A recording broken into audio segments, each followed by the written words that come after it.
BJP Bihar प्रदेश अध्यक्ष दिलीप जायसवाल मौजूद है मेरे साथ इस वक्त बातचीत करने के लिए। ऑपरेशन सिंदूर जिस तरीके से भारतीय सेना ने जवाब दिया है, क्या पहली प्रतिक्रिया आपकी रहेगी? देखिए, सबसे पहले तो मैं हिंदुस्तान की सेना, भारतीय सेना को सैल्यूट करता हूं, सलाम करता हूं। जिसने भारतीय सेना ने जिस शौर्य और पराक्रम का परिचय देते हुए और आतंकी ठिकाने को नेस्तनाबूद करने का काम किया है, देश की 140 करोड़ जनता आज भारतीय सेना पर गर्व कर रही है और हम उनके साथ खड़े हैं। आपने देखा कि पिछले कुछ दिनों पहले पहलगाम में जिस तरह से आतंकवादियों ने इस देश के निर्दोष जनता का निर्मम हत्या करने का काम किया था, और उसके ठीक 2-3 दिन बाद इस देश के प्रधानमंत्री श्री नरेंद्र मोदी जी मिथिला के धरती झंझारपुर आए थे और उन्होंने हिंदी में भाषण देते देते इंग्लिश में उन्होंने कुछ लाइनें कोट किया था, जिससे कि इंटरनेशनल मैसेज जा सके। और उन्होंने स्पष्ट तौर पर कहा था कि जिसने भी भारत के अमन चैन को छीनने का काम किया है, निर्दोष की हत्या करने का काम किया है, निर्मम हत्या हुआ है, पूरा देश वैसे लोगों को तलाश करेगी, ढूंढ निकालेगी और जहां भी होगा वहीं पर उसको नेस्तनाबूद करने का काम करेगी। पाकिस्तान को भी उन्होंने आगाह किया था कि आपका धरती आतंकवादियों को पालने के लिए नहीं है। भारत अमन चैन पर विश्वास करती है, लेकिन पाकिस्तान आतंकवादी पालने का काम करता है।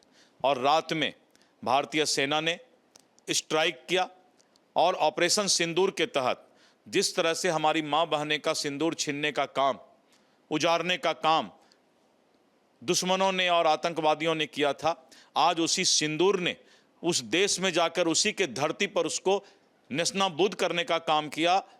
उसके करीब करीब 90 से ज़्यादा आतंकवादियों को ढेर करने का काम किया। तो इसके लिए हमें गर्व है अपने सेना पर। आज शाम में मॉक ड्रिल होने वाला है।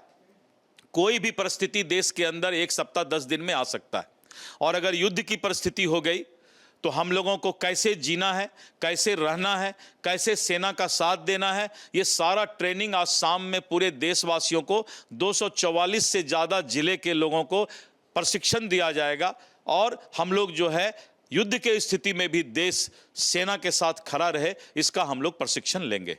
एक सवाल है कि आज की तारीख में एयर स्ट्राइक को लेकर पूरा विपक्ष साथ में खड़ा है, लेकिन जब से जवाब का इंतजार किया जा रहा था, विपक्ष के कई लोगों ने सवाल उठाया कि सेना क्या कर रही थी, उसको क्या कहेंगे? मैं बताता हूं, इस बार पहली बार है कि पाकिस्तान ने खुद कबूल किया। दोनों में फर्क है।